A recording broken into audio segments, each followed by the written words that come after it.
tear of joy came to her mother's face when she read the message high in the sky. "Thanks, Mom." That made Maria's mom very happy. Wow, that was a nice story, Grandfather Reeds. It sure was, Pedro. Maria's mom encouraged her over the years. She helped her reach her dream of becoming a pilot. And what a great way to say thank you, with a message in the sky. That's called skywriting, Pedro.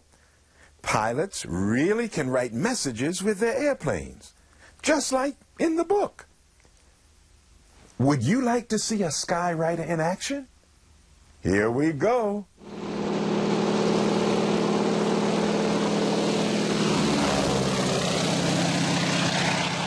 First of all, Pedro, skywriters have to be very good pilots. They have to be good spellers, too. That's right, Pedro. Now, let's watch this skywriter at work. The pilot has to do one letter at a time, carefully flying his plane back and forth, up and down, making sure each letter is just right. Boy, I bet I would get dizzy making some of those letters. Yes, the pilots have to concentrate on their work when they're skywriting. Grandfather Reeds, how long does the message stay in the sky? Well, it can stay in the sky several minutes, depending on how much the wind is blowing. A strong wind can blow all the smoke away pretty fast. But if it's a fairly calm day without much wind, it can stay there long enough for a lot of people to read. Grandfather Reeds, if pilots can write words in the sky, can they draw pictures too? Actually, they can, Pedro. Sometimes they'll make a smiley face or perhaps a heart, but either way, it always brings a smile to the people on the ground.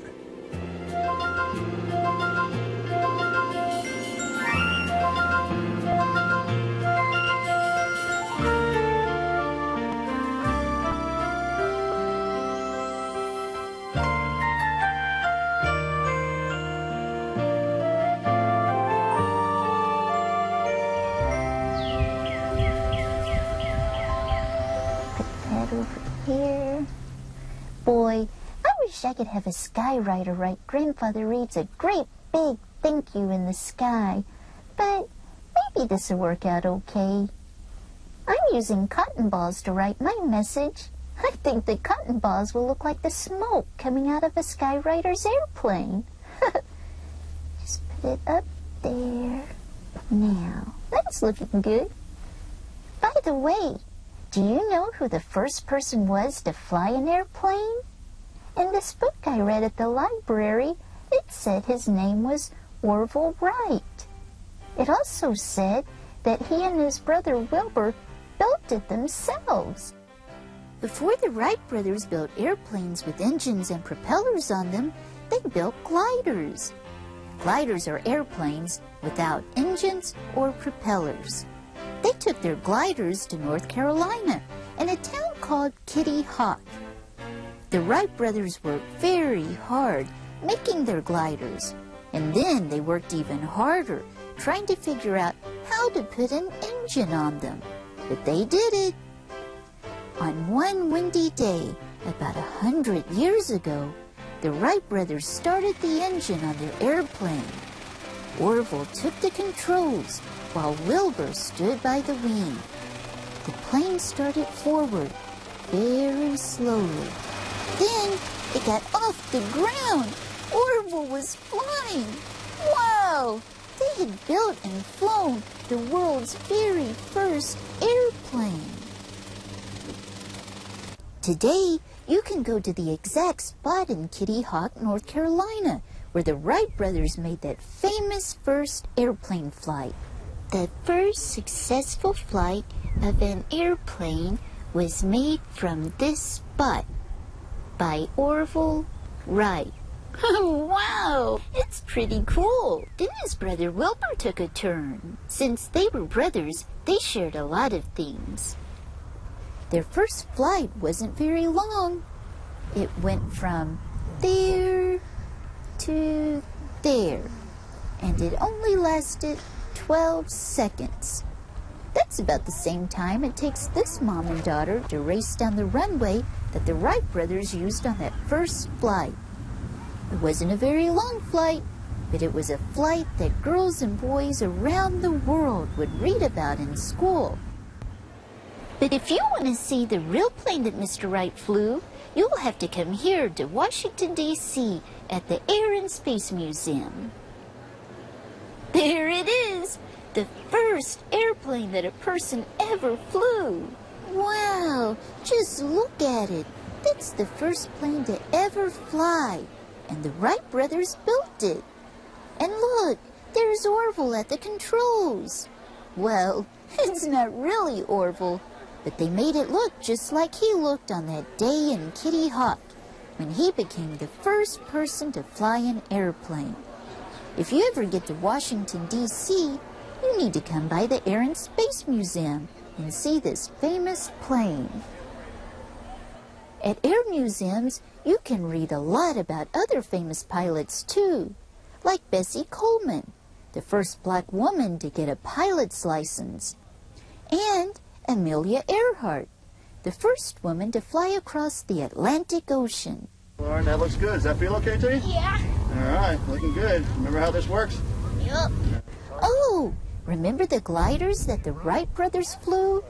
Well, today, people still fly gliders from the same hills at Kitty Hawk where the Wright brothers flew their gliders. In fact, there are people there to teach you how you can fly a glider. Remember how fast you ran on that first one? That was a good speed. We'll see if we can run that fast.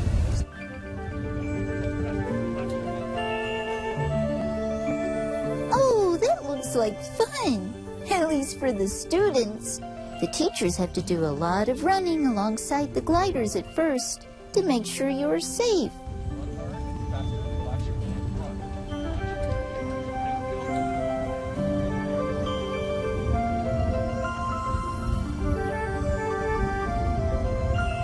Good, John. Good. Accelerate now. Very nice. Faster. Faster.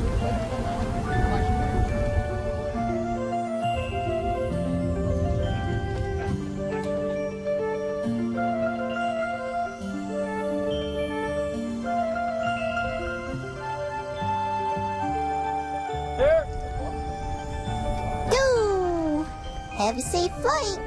It takes a little practice to be able to fly a glider. The students have to do it again and again until one day they get to fly on their own, just like the Wright brothers.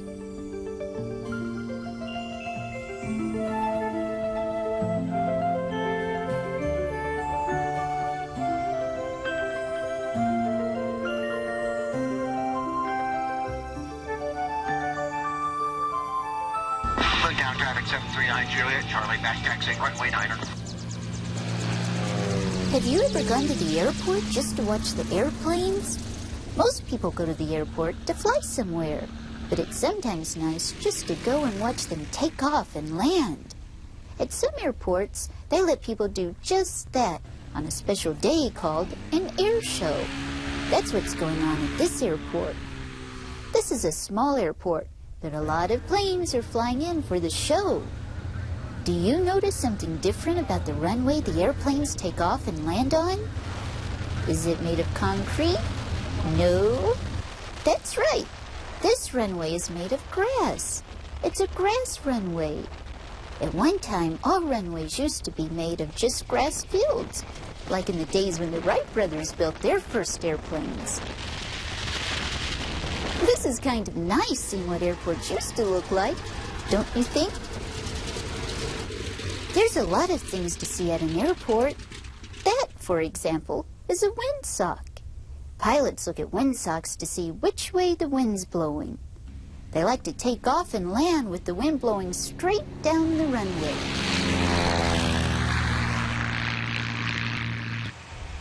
Like cars, planes need gasoline to fly. That's what this woman is doing, filling up. And did you know that most times the gas tanks are in the wings? This is where he sits when he flies by himself? Airplanes that fly into small airports aren't very big, so pilots can easily pull them around. That's not to say that the planes that fly into small airports aren't fast. Just watch this one.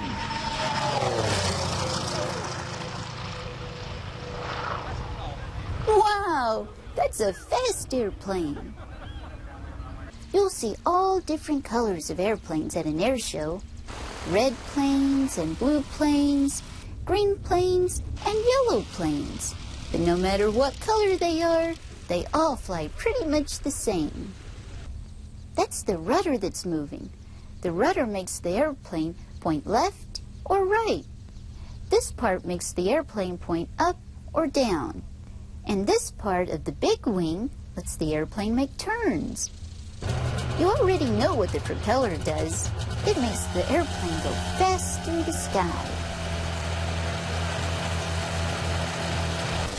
At air shows, sometimes helicopters show up. Unlike most airplanes, helicopters don't need a runway to land or take off from, and they can go in any direction, even straight up. I bet it'd be fun to be a helicopter pilot. Bye! Here's something else that takes off straight up. A hot air balloon. Big flames heat the air inside the big balloon, and that hot air makes the balloon rise up in the sky. Like airplanes, hot air balloons come in all colors. They're really beautiful to watch, and I imagine pretty neat to fly. Remember the gliders the boys and girls were flying at Kitty Hawk? Well, there are bigger gliders that airplanes pull up in the sky. Since gliders don't have engines, they need something to get them up in the air. Once they get high enough, the pilot lets go of the rope and off they sail.